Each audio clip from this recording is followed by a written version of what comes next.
Hey everybody, welcome back to my channel. So today I'm going to discuss in further detail what specifically to study for when you're doing your TEAS test. The first section of the TEAS test is actually going to be your writing portion. So I've actually found a pretty good detailed list of what there is to study. I will leave the link in the description bar, but I'm just going to read off the stuff that she has written down because it's spot on. So the first thing is to know which primary sources make sense for a given type of story.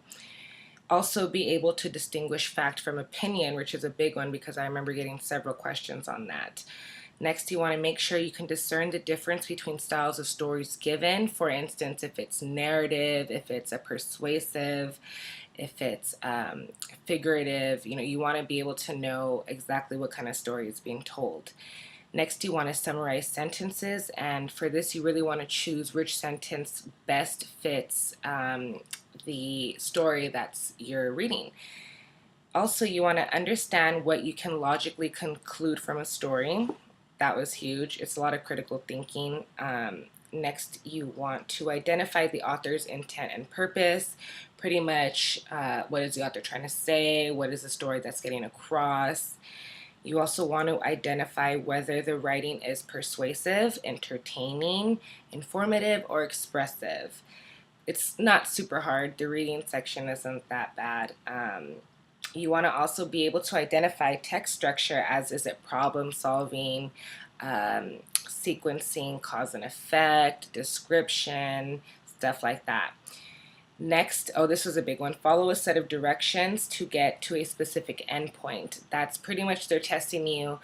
Can you follow directions? They're going to tell you do A, B, C, and then go back to B and go back to C. They just want to make sure that you can follow directions. So just make sure you read those super carefully. Don't mess up on those.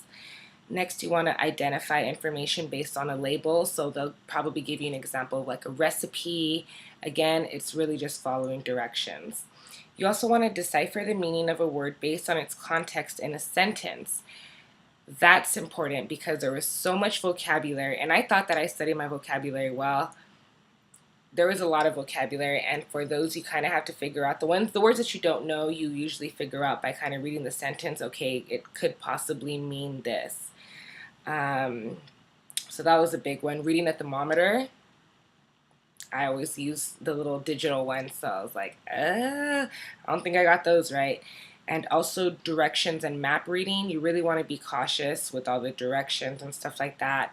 They kind of trick you and trip you up a little bit. So as long as you reread everything and take your time. Also, one thing that really tripped me up is in your practice books, they have questions in your reading section, and they're kind of like a paragraph that you read and then you answer the questions about it. But what really tripped me up in the the reading section, which is the first section, is that their stories were much longer than in the practice. So what I'm used to just reading a paragraph and then getting it together, oh no, these were like page long stories, like 2 to 3 pages.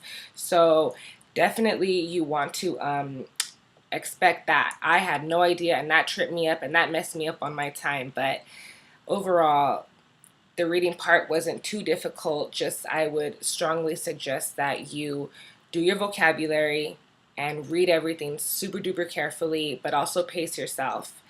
And if you follow those steps, you'll do awesome. I will leave the link for this specific blog listed below, and let me know how you guys do. Take care. Mwah.